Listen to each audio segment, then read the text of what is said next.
So we've got a fantastic panel of speakers today from GSK, and we've got Ayush, Connor, Daniel, and Brent. So Brent is the recruitment coordinator who looks at all your resumes. He's actually just telling me he was completing some more screening.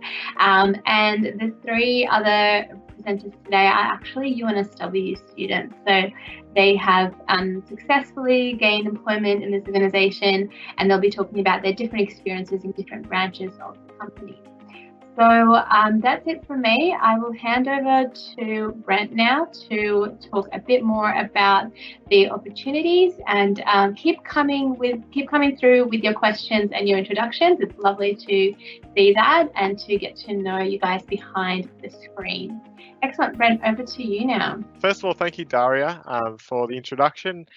Thank you to the GSK IBLs who are helping me out today, and thanks to all the students who are tuning in live or will be watching this at a future date. I really do appreciate you coming along, and I'm really keen to answer all of your questions. So the way that I'll sort of structure this session is I'll give a bit of a presentation about GSK, who we are, the roles that we have, where they are, what they are. And then I'll ask some questions of our IBL students, and then the large majority of the session will be Q&A. So an opportunity for you guys to ask any questions that you may have of our IBLs, of myself, of GSK in general, and we would absolutely love to answer them. So as I get started, I'll let you know who I am. So my name is Brent Honey. I'm the early talent recruiter here at GSK. So I'm the sole person who looks after all the recruitment of our interns, graduates, and apprentices across Australia and New Zealand. So when you submit your applications, I'm the guy that reads them, looks at them, assesses them. So I can definitely give you some tips along the way today. But not only am I the early talent recruiter, I'm also a current student. So I feel like a bit of an imposter, but I'm actually a Swinburne student here from down in Melbourne. So I'm still finishing off my final year of my Bachelor of Business, HR at Swinburne.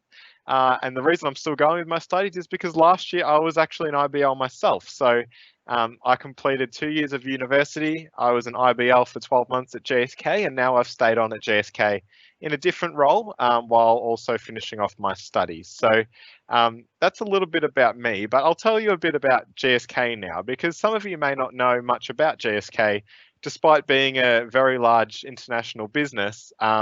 Sometimes we're not always a household name. And so I'll let you know that GSK is a global healthcare company, and we have a special purpose to help patients and people do more, feel better, and live longer. And we do this in conjunction with our 1,500 employees across Australia and New Zealand, but we have over 200,000 employees across 115 different countries around the world. We have three main businesses at GSK. So we have our vaccines business. So if you were an Australian who grew up in Australia and went to school in Australia, you will have actually received 8 GSK vaccines in your life, and you may not even know it. And that's through the National Immunisation Program. So that's where you get a lot of your travel vaccines, your Boostrix. And we also make the flu vax. And we're currently working on a COVID-19 vaccine in partnership with Sanofi that's currently undergoing human trials. So lots of exciting things that happen in the vaccines business. That is the biggest vaccines business in the world. We then also have our pharmaceuticals business. So this is a lot of the medications that you'll get over the counter when you have a prescription at a pharmacy. And so things like that. Things like these products may be Ventolin, so the asthma puffers that we have. And then we also have our consumer healthcare business, and that's probably where you'll know us best. So our consumer healthcare business is based in Sydney. So for those of you who go for roles in Sydney, you will be in the consumer healthcare business. And this is where we have products such as Panadol, Sensodyne, Voltaren, and we've recently undergone a joint venture with Pfizer. So now we also have brands like Advil, Caltrate, Centrum, Chapstick. The list does go on. So they're the brands that you're probably more likely to know, because they're the ones that you might have at home in your cupboard. I'll just quickly share my slides so that you can see the screen there, and that will come up shortly. Fantastic. Can you guys see that now?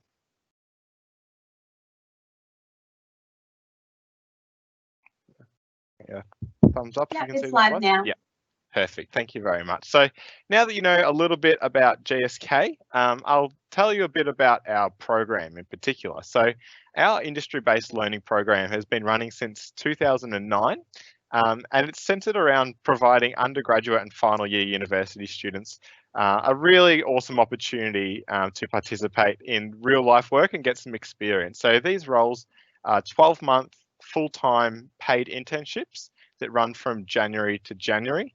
And they provide a really great learning experience. So the recruitment process, as you can see on the screen, is from July to September. I'll go in depth as to what this involves a little bit later on and give you some tips. But for now, all we need to know is that applications are open now and we'll be closing on the 9th of August.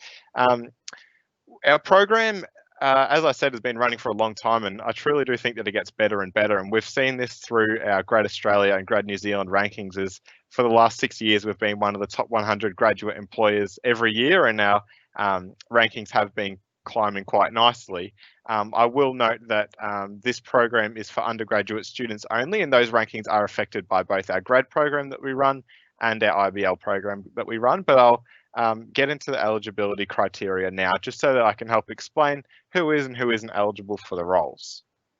So our eligibility criteria is as seen on screen. So for students applying for the Australian roles, which I assume would be the very large majority of you, we are looking for penultimate or final year students who have not graduated prior to their commencement of the program in January 2021. So to put that quite simply, as long as you haven't completed all the units of your bachelor's degree when January starts and the program starts, then you'll be eligible. So you just need to have one or more unit to still complete once you finish the program, once you begin the program. And I will say that GSK do expect that students defer their studies for that year, and we treat it as a bit of a gap year. So a lot of people like to go away after high school or during uni for a year and travel, but we found that this is actually quite a similar experience. When I was in my IBL year, I went straight from school to uni to work, and I thought, oh geez, I really wouldn't mind some time to travel, and sort of people say find yourself as such, but I've really found that this program was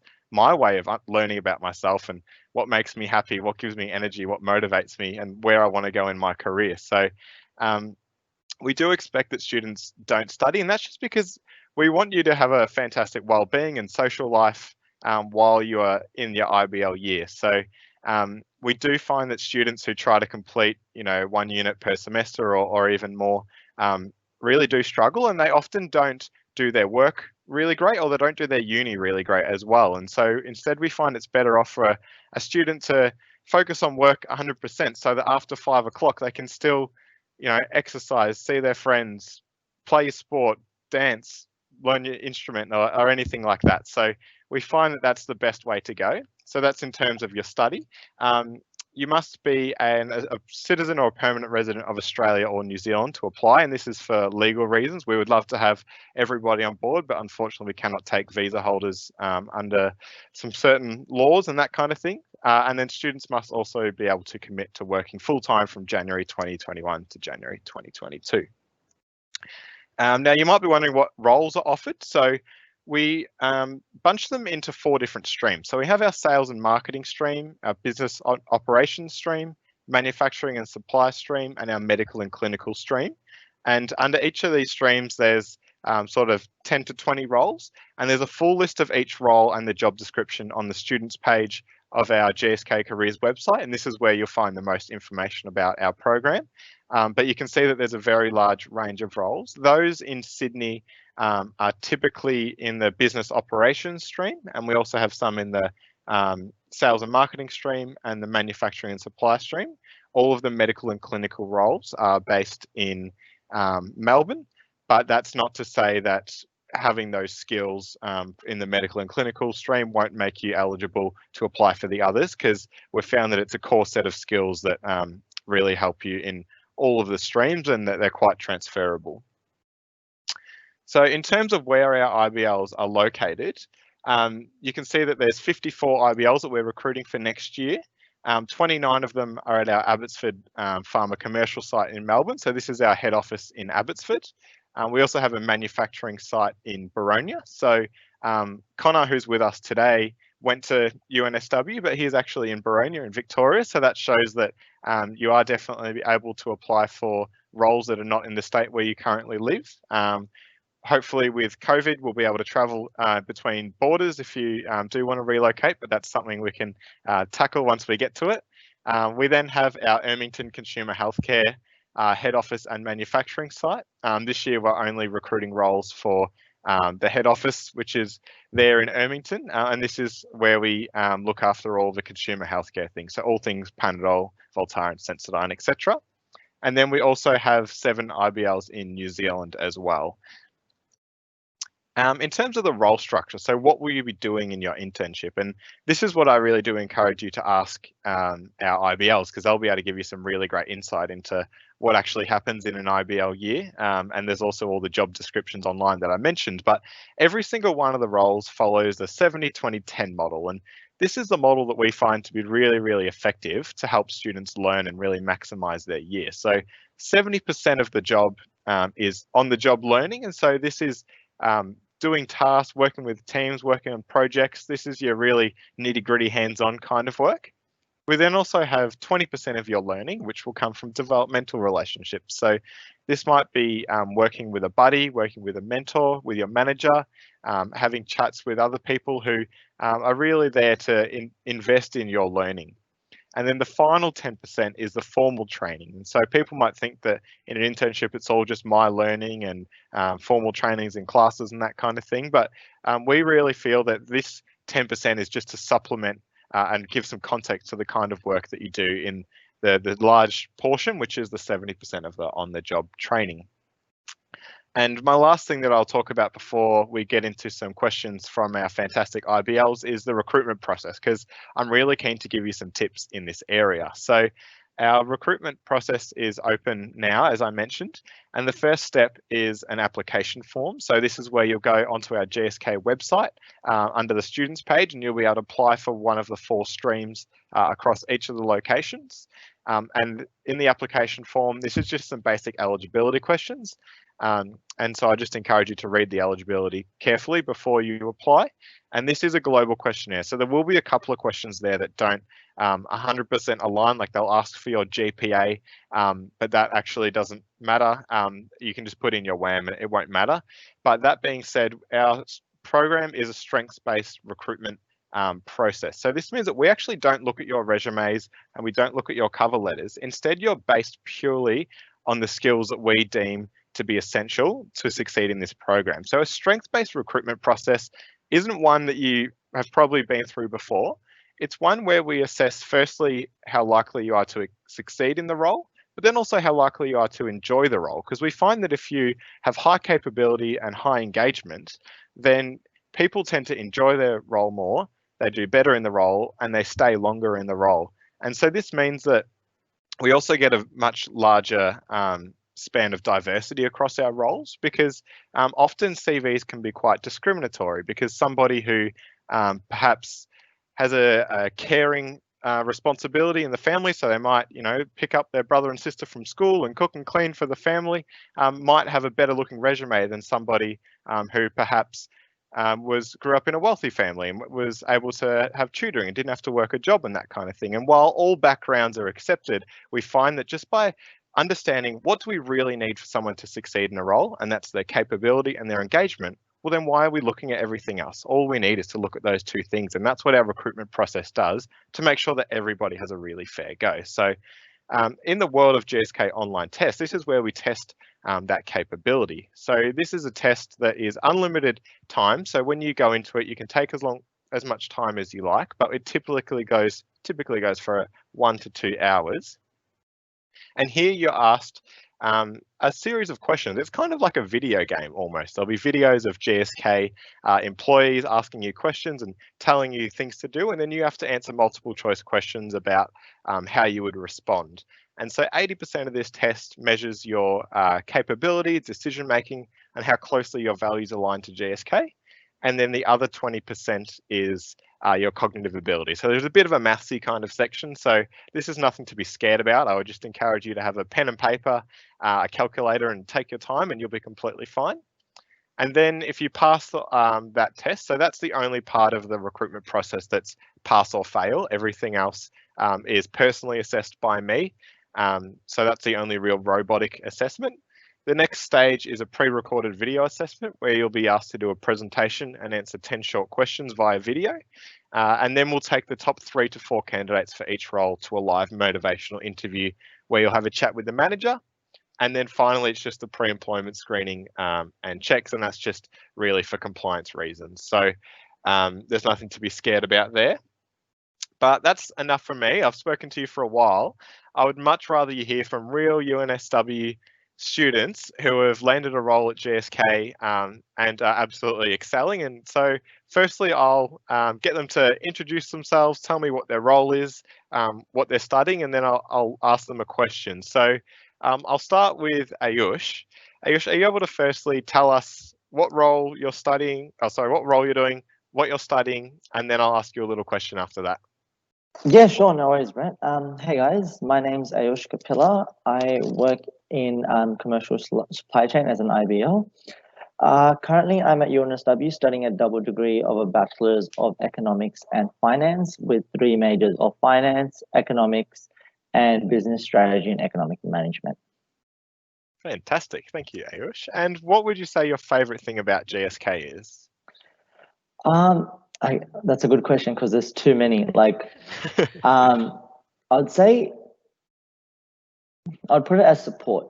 So when you think about work, people differentiate work to personal life a lot. But the way GSK treats it is they treat you like a family and they understand your concerns. They're really flexible. They support you from every perspective, and everyone's caring.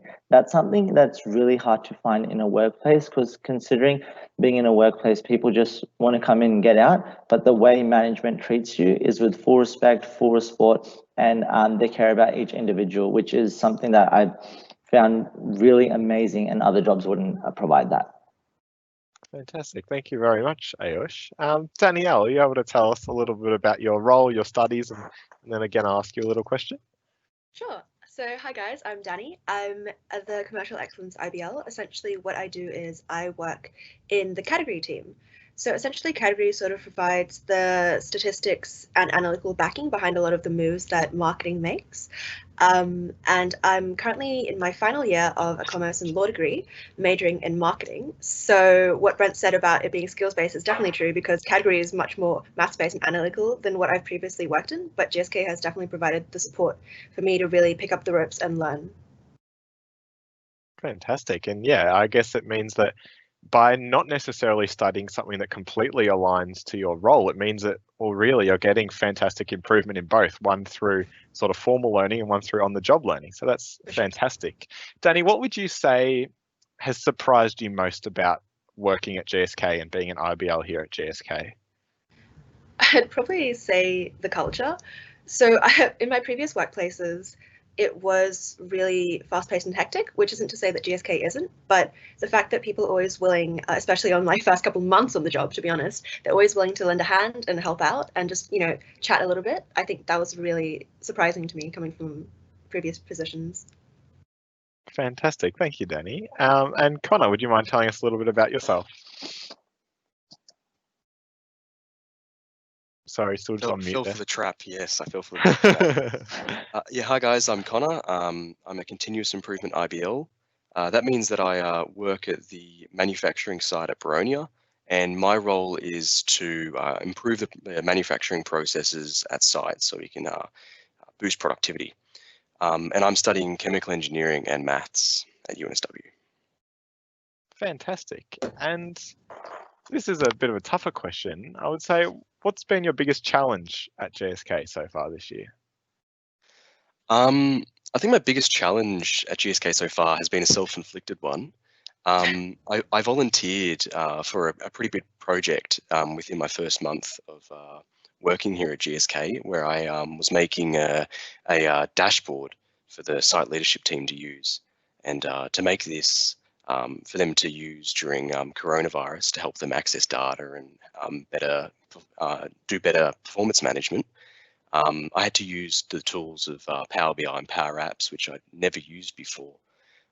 So it was quite a challenge learning a whole new platform to create presentable, but I was supported every step of the way, and was able to collaborate with some pretty amazing people and learn a lot of skills which I'll definitely use in my future workplaces. Fantastic. Thank you very much, Connor. I'll just say now, I will ask you guys some more questions before I open up to the floor, but I would encourage students to pop your questions in the Q&A now, and if you want to address it to a certain person, then go for it. I'll most likely answer anything sort of recruitment based, but otherwise I'll try to dish it off to our IBLs, because they're the people that I really want to show off today, because they're fantastic. So yeah, feel free to pop your questions in now, and then Dari will be able to sort of ask them on your behalf. But before we do that, I might just sort of address something that's pretty major at the moment, which is COVID-19, of course. So you guys started your roles in January, and it was in mid-March that we went into lockdown. So I just want to understand what your journey of working from home's like. Are you still in the office? Did you ever go working from home? What's the story? So Ayush, we might leave that as the order. We'll go Ayush, Danielle, and Connor. Ayush, what's your journey been like? So basically, you want to hear about my journey through GSK?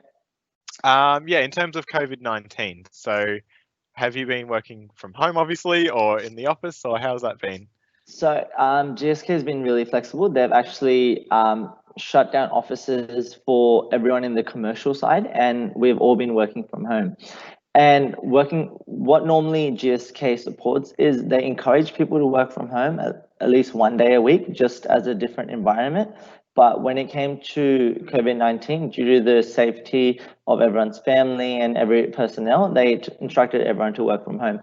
This was a really different scenario and environment, I guess, but it has worked really well. The way the company has put everything together, initially there were problems, which you could imagine as everyone's working from home, same server, but the way GSK has tackled it, it's actually been very comfortable. They've provided all the support, all the requirements that you need. That has actually helped everyone, especially me as an IBL, learn and keep upbringing my skills as I go. So that's what I really enjoyed during this COVID period, that not only am I have the flexibility to work from home, but at the same time, I'm still getting the same learning experience, same support, enjoying the same culture that I can within the GSK community. Fantastic, thank you. And Danny, we were just having a chat before we went live here, and you told me that you just recently went back to the office. Tell me about your journey. Sure. So I think GSK was probably pretty proactive in allowing people to work from home flexibly. But they've also really, I think, pulled out all the stops in terms of preparing for the return to office. So they've got everything. They've got like little dots on the ground so everyone walks in the same direction so we don't bump into anyone. And basically, they've just put in a lot of protocols in place. I think part of that is fueled by the fact that as a healthcare company, they're especially aware of their employees' health. But I just think that the amount of support that's been shown to us and sort of allowing us to come back at our own pace, but providing the office as an option if necessary, has been really fantastic. Fantastic. Yeah, I saw that you guys even have your own little pencil cases with stationery, so you don't have to share them. That's yeah, nice. Exactly. We've got a welcome pack. That's fantastic. And Connor, you're at a completely different site to any of us. Are you able to firstly maybe tell us a little bit about what happens at Boronia, and then tell me about your journey of working from home? Yeah. So Boronia is a manufacturing site. So we make Flixinase, Flixitide, Ventolin, similar drugs, mostly respiratory medicines.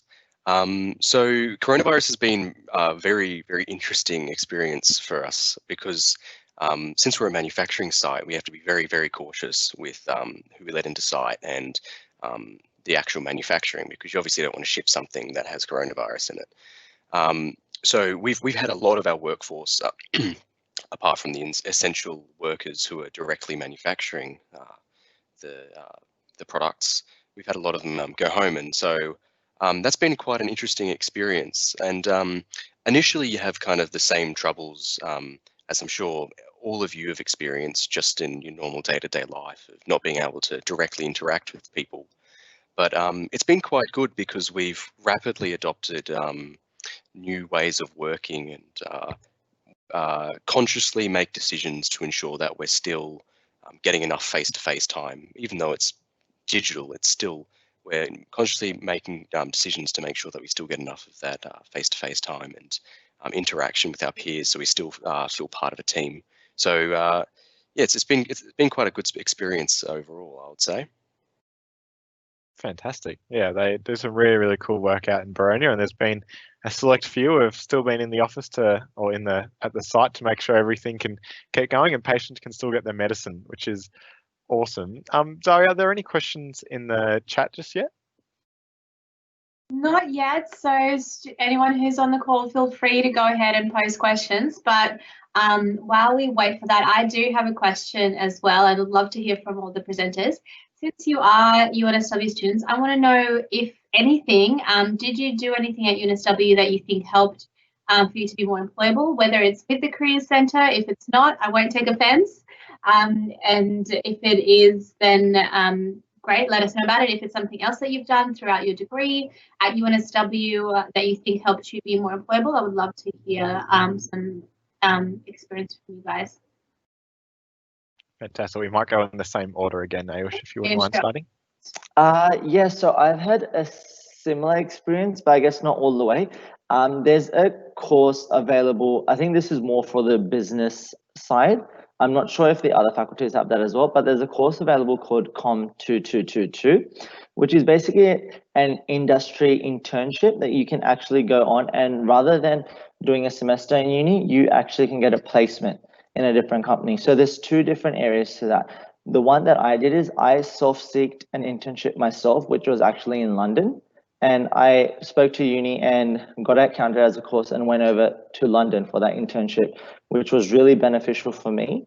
But I've spoken to other fellow peers at UNSW, and they've taken the same course, but rather than finding an internship yourself, which can be tough at times, the university actually, if you apply for the course and you get accepted, they allocate you to a company, normally which is a startup or a well-settled company, depending on what the demand is at the time.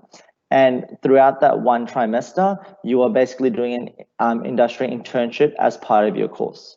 And that's something that I really think is really useful, because not only are you, of course, continuing your university, but you're given an exposure to a company in the real workforce where you don't have to commit much. It's throughout your university, and you get so much more to learn. You get to interact with people, attend formalized meetings, attend board meetings, and all the other things that you would always want to do. So that's something that I highly recommend for anyone in the business faculty. And I'm sure there's something similar in the other faculties as well that you guys can look into. Danny, you're up next. Sure. So I did something quite similar to Yash in that I did the Global Business Practicum, which I actually strongly recommend everyone to sign up for if it's still running. Essentially, it's the internship program, except the uni organizes for you to travel to a different country. So I think the selection is Hong Kong, Israel, Indonesia. There might be more, it might be changes, but it's sort of the same sort of program. So I'll talk about something more interesting, which is the fact that the university actually provides a resume review service for you. So it's actually automated, and you can submit, I think, up to 10 times. So it really allows you to sort of refine it, and it's based off algorithms on what, you know, really makes a resume pop. And I think that definitely really helped me streamline, particularly when I wasn't sure how to convey the skills that I was like trying to get across, particularly if you're, for instance, applying for a job in an industry that's slightly different from what you've studied. You really want to highlight, you know, what makes you special apart from, oh, I studied this, I did that. It's like, here are my innate skills. So I think that was something which was really useful. Thanks for that, Jenny. And just let you know that the practicum is running, but it is conditional application at the moment, based, of course, on all the government regulations. Students can apply for it, considering that we will open up borders for international placements. And the tool that you're talking about is Resume Checker, and I'll post a link to that in the chat. So thanks for sharing that. Connor, you're up next. Yeah, I use the resume tracker, just like Danny. I also went through the careers office to check my resume just before I actually applied for GSK. And the last thing I kind of leveraged was I made sure I leveraged the societies that I was in. So I used the Chemical Engineers Undergraduate Society for their industrial training events, and it got me a lot of experience for interacting with professionals before I did interviews. So it makes you a lot more comfortable when you're going into interviews, knowing that you've actually interacted with these kinds of people before, and you have a little bit more of an idea of how their mind works. Thank you for that. We've got one question, Brent. It's from an international student. So they're saying, since they're not eligible for IBL program, are they eligible for other internships or maybe their graduate roles or anything else within the company they could participate in? Yeah, thank you very much for the question. The reason that we can't have international students for this program is something to do with the Clerks Award, which is essentially kind of a big old governmenty thing about how much you can pay interns and international students and visa holders, and often based on the duration of our internship, we can't offer any visa holders this role. So if they were shorter internships, then we could, but we find that 12 months is the perfect amount of time for our students to learn. So unfortunately, this is the only intern program that we do offer, so we don't have any shorter roles. However, you are, of course, welcome to apply for any graduate or entry-level roles that do pop up from time to time at GSK. They do tend to open up typically once a vacancy is there. So if someone leaves or goes to another part of the business or goes on parental leave or a career break, that's when those ones pop up. So I can't say there's a specific time to look out for those because they are sort of just from time to time. And so by checking the GSK careers website every now and then, you'll be able to see when roles are open and apply for those that are available for students who have just graduated. But in terms of undergraduate roles, unfortunately, we don't have much to offer for international students. And I wish I could give you a better answer, but yeah, unfortunately, that's all I can say. That's okay. Thanks, Brent. There is a reminder for international students on the call today that we do have a professional development program for international students specifically at UNSW. So please go ahead and take advantage of that campus.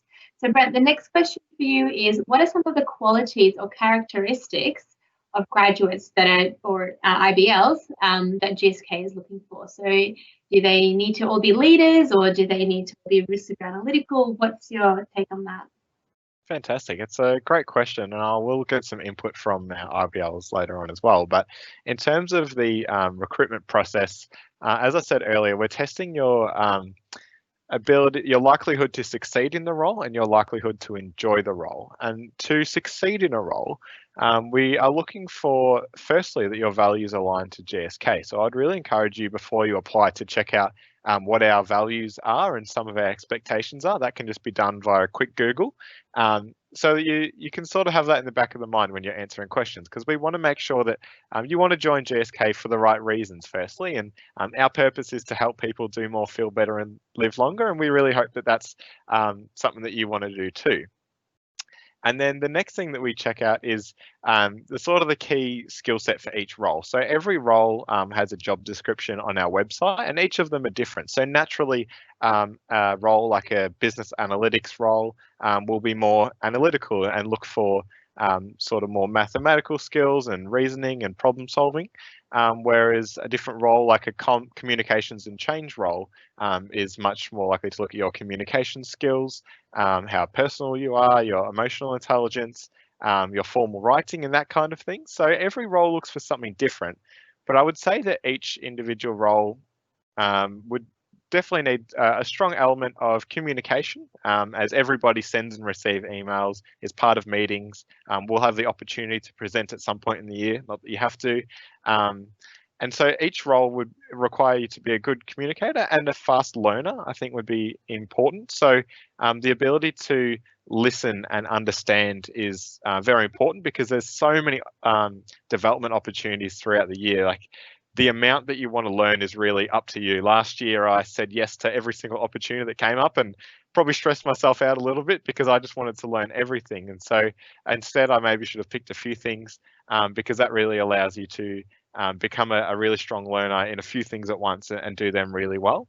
And then the next thing is to be accountable. So there is, while we don't look at your grades or your resume, there is a strong performance element to the program. And we do want strong performers who can say what they're going to do and meet deadlines and that kind of thing. So I would say that they're the key sort of skills that are applicable across all roles, but our IBLs that we have with us today are in 3 quite different roles. So I'll ask you guys what skill, particularly a transferable skill, do you think has been the most beneficial in your role this year?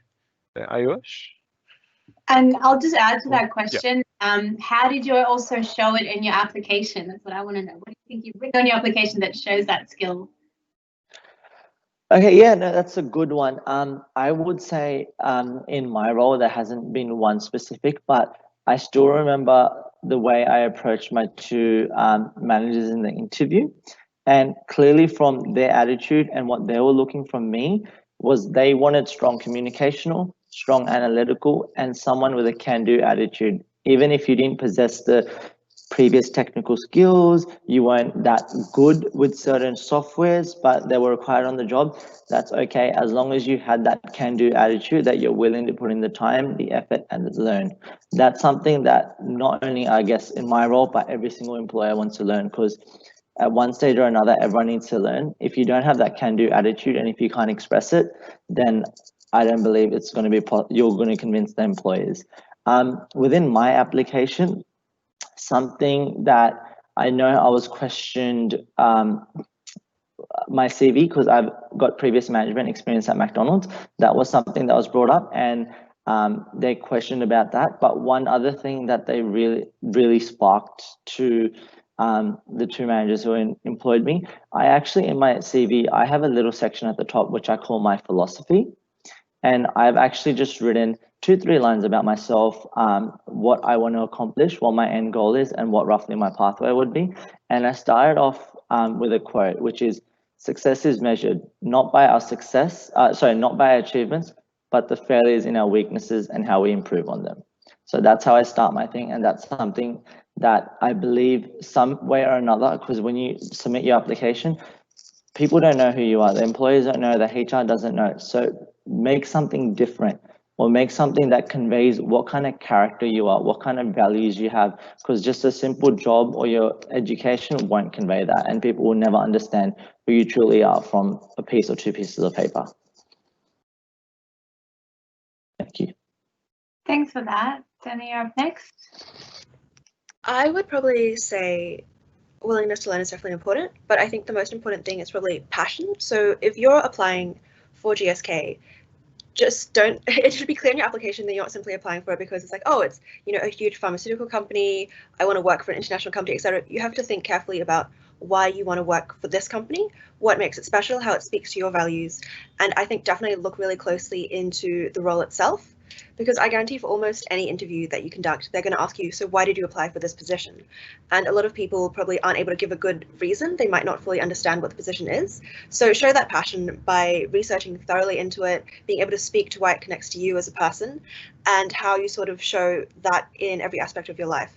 So in my position category, quite a lot of it is customer facing. So we're dealing with retailers, and what we need to be able to do is convince them that, you know, we're on your side, being able to really, you know, show that we're very passionate about what we're doing, about delivering the best results for them and for ourselves. So being able to, you know, express that and show that in terms of, you know, past passion projects you've worked in, experiences you might have had in the healthcare area or just in the position, like the stream that you're applying for, that's definitely something which really, you know, shows that you're interested in the job, not just, you know, applying for it just because you can.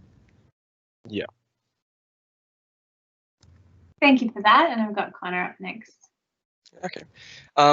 So I would say for the continuous improvement role, the main skills that I think that were necessary were problem solving and interpersonal skills, because the role has me interacting with all the different departments, solving problems for all the different departments, and sometimes intermingled problems.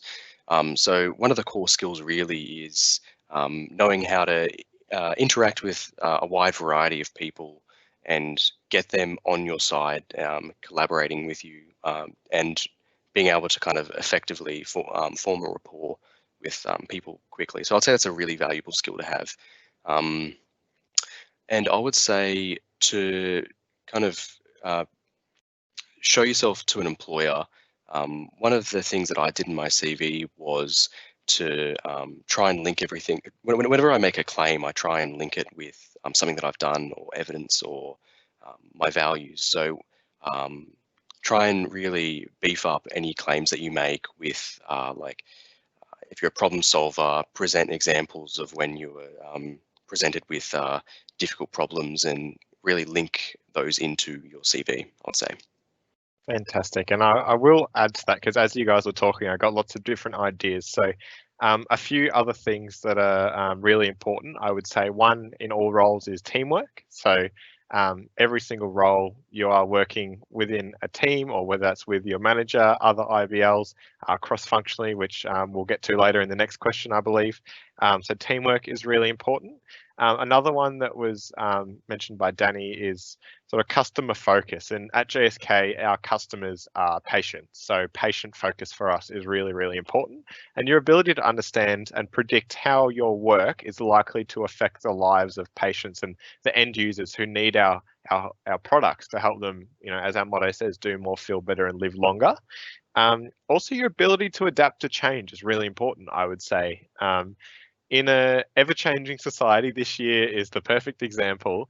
I think your ability to adapt to change is really important, because we only have 12 months with our IBLs.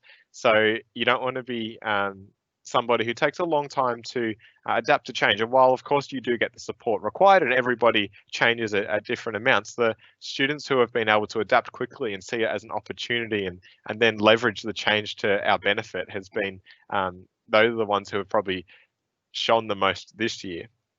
And then you also said, Dara, you asked, does everybody have to be a leader, for example? And I would say definitely not. We look at we have a lot of proactive approaches to diversity inclusion, and that's across a large range of factors. But one of them is personality, and that's not something that people often think about in terms of diversity inclusion. Often it's, race, gender, age, sexual orientation, those kind of things. But we find that even the diversity of having an even amount of introverts and extroverts within a team is really important. And so your personality, in my case, when I came into GSK as the HR response center IBL, we do a personality test once we've already got the role, and it gives you one of four colors, or a mixture of one of four colors. And so my team was a team of four, and we had a blue color, a green color, and a red color, and the other color is a yellow personality, which is sort of a bubbly, bright, energetic kind of personality, and they saw that was really lacking in their team, and they wanted to round out those that sort of personality gap. And so that's one of the reasons why they picked me. But that could have easily been in another team where they wanted someone who's quieter and more analytical and process focused. So I definitely wouldn't say that we only take a certain type of personality or a leader, or someone who's always been a manager or a captain in the past, but instead we look at your core skills for the role. And the other thing that came up in amongst that was doing research. And just a little bit of a tip is, when you do research on the employer and when you understand why you want to work for GSK, I would really encourage you to explore beyond our website. And while our website has a lot of fantastic experience, some other tips are to check out news articles about us, see what's going on. Look at our IBL's profiles on LinkedIn, or GSK's profile on LinkedIn. Even maybe find out who's in the role that you want to go into next year. So if you want to go into Danny's role, well, maybe try to connect with Danny on LinkedIn and see if she wants to answer any of your questions. And that would go for any of the IBLs. Or even look at our Facebook and Instagram, because that's where you'll see all the most exciting news and that kind of thing. And I think that if you can show that you've researched more than just looking at our values, it really does help us to understand why you want to work for GSK, and show that you do want to work for us, and this isn't just all about you and getting 12 months experience, which of course we want to give to you, but we want to know what you can give to us as well. Thanks for that, Brent. So the next question is about getting cross-functional exposure. Do the IBLs get to rotate, or are they stuck in the area that they're in? And then an add-on question for myself: after the 12 months, what happens? Do you become a graduate automatically, or do this GSK goes goodbye? What happens? Yeah, very good question. I'll ask our team about some of the cross-functional exposure that they've got. But I'll start by saying that our program is in 12 months in one role. And this is really, really exciting, because we find that often in a lot of rotational based programs, you're often doing 6, 9 or 12-month rotations, and you learn the ropes of a role, and you get to know the team and kind of the crux and the softwares that you have to use, and then all of a sudden, as you're getting good, oh, bye, I'm going across to another team, or now I'm changing. Whereas 12 months in one role is fantastic. My manager last year said that the first 6 months is all about your learning, and then the next 6 months is all about your growth. And so in that first 6 months, it's about learning the ropes. It's what we can do for you, and then in that second 6 months, it's all about what you can do for us. That's where we really try to launch your opportunities and see how you can show off your skills that you've learned in the first 6 months. And so we do not rotate around, but in our graduate program we do, which is a FLP program, which we are not recruiting for 2021, which would have happened in March anyway, but our FLP program is a 3-year program, and that's where we do 3 years, 4 rotations, and we tend to recruit sort of 1 to 2 for each location each year. And we will announce in January 2021 whether we're recruiting or not for the January 2022 intake. But the reason we're not taking any this year is just because we already have a lot in the system, and we really wanted to make sure that we're not spreading ourselves too thin and trying to give our development and time and love to too many FLPs. We call them Future Leaders Program. So instead, we're just taking a pause this year, and we'll recruit more next year so that they can have the best learning opportunity. And before I just jump to the IBLs, I will say that it is a 12-month program, so it's a 12-month contract. So we do, it is sort of a bit of a bye-bye situation.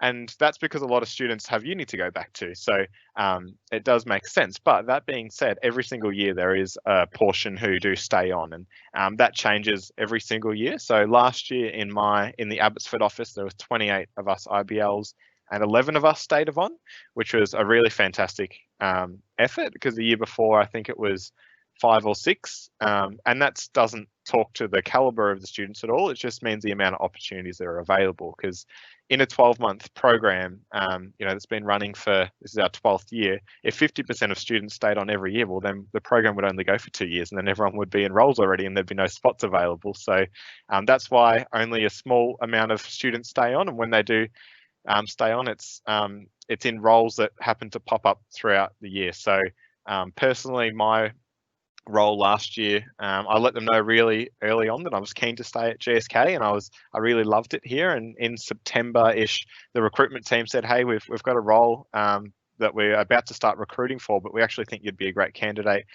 Would you be interested? And if so, we won't recruit for that role, and we'll just leave it open for you until January. And that's something I was very lucky and very grateful for. And that's sort of the way that a lot of sort of people stay on, and sometimes they even change teams. So I've spoken a bit there, but I'm keen to hear your thoughts. Can you guys tell me a bit about sort of the cross-functional work that you've done this year, and or some work that you hope to do? Ayush? Also, sorry, just jumping in there, Brent. It's great to see the variety of options that each company offers, and that's fantastic. Like it's a great thing that you don't have any, might not follow what other companies are doing. It gives our students more flexibility and options, so that's really great to see from us. Thank you. Okay, you're up. Yeah. So so there is a high high chance and high opportunity to work through it with other teams. So there is cross-functional exposure. So basically, being in the supply chain side, firstly, there's actually 3 teams that are divided up on my end as well, which is W&D, Customer Excellence, and Demand and Supply Planning. So lucky for me, I actually get a rotation between all 3. So mine was split up 4 months in one, 4 months in the other, then 4 months in the last one. In doing so, just working amongst my first team isn't just working amongst my own separate team, but I've been closely working with quality team, marketing, and finance. It gives you the opportunity, especially when there's different types of projects, or there's different types of work requirements that you need, or different steps of a process that need other teams to get involved in. That's where you'd have to communicate alongside with them, get their knowledge, get yours, combine it together, consolidate it, and try to get to a conclusion. So yes, end of the day, no matter what position you'll be in, you have the opportunity to work amongst other team members and see other people. And not only that, GSK provides such a workplace and cultural environment that you can go up and approach anyone from any team, have a conversation, and in your free time, get to know what they do, you tell them what you do, or just to get to know about their roles in particular like that as well. Thank you for that, Danny.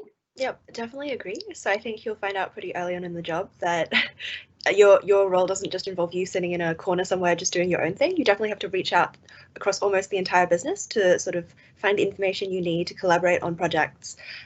So in that way, it is extremely cross-functional, and you can sort of find out the areas that you're interested in exploring more in. And I think if you want to raise your hand and say, hey, I'd like to do a bit more work in this area, no one's going to say no to that. So yeah, I think passing on to Connor. Yeah. The role that I'm in, continuous improvement, is a very cross-functional role. But its very nature is working with all the different departments and improving productivity and safety and eliminating waste in all departments. So in this role, you will be encountering everybody on site, really, and very quickly getting to know everybody. Thank you for that. We've got a couple more questions that came through from students. So the first question, Brent, if I want to get into the production of pharmaceuticals, what is the job scope and opportunity for that? And would these be based in Victoria? Fantastic. Thank you for the question. Absolutely, there is scope to get into this.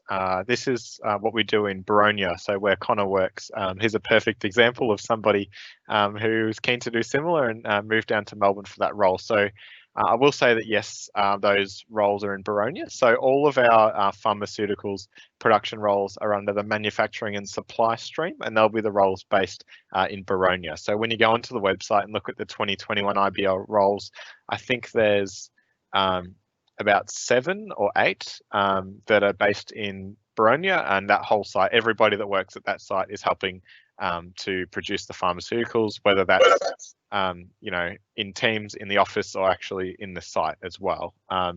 So yes, there's definitely scope, and you could, if you wanted to apply for one of the other roles and then try to move later on, so after your IBL year, if there was a job opening in Baronia, then that would also be a possibility.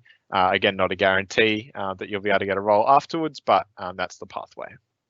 Excellent. And we might end on this last question before we wrap up. Cool.